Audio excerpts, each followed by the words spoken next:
Let's have an honest conversation. I know it gets lonely sometimes. I know there are nights when you wonder if you're being too picky.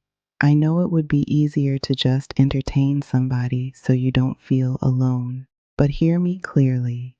Lonely and misaligned are two very different things.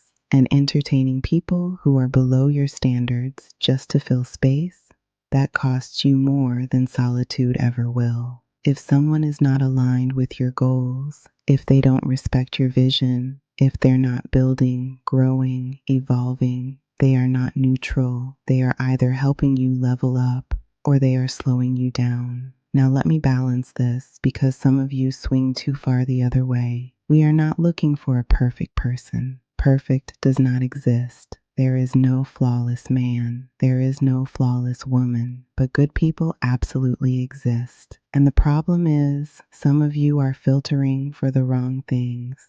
You want 6'4". You want six figures. You want six-pack abs. But can he lead himself? Does he have a moral compass? Is he disciplined?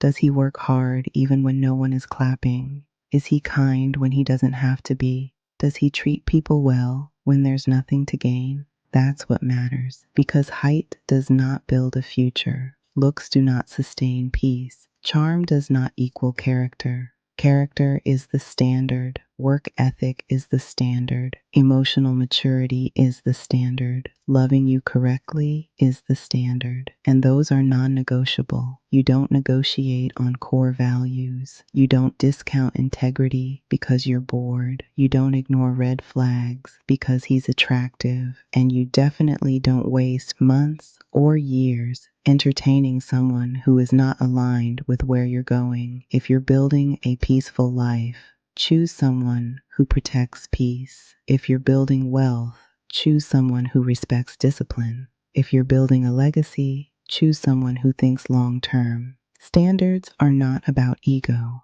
they're about alignment. And yes, it might feel lonely while you wait for the right alignment, but temporary loneliness is cheaper than long-term regret. Good men exist, good women exist, but they are looking for someone who also knows what matters. So don't shrink your standards, refine them, and don't entertain what you already know isn't for you.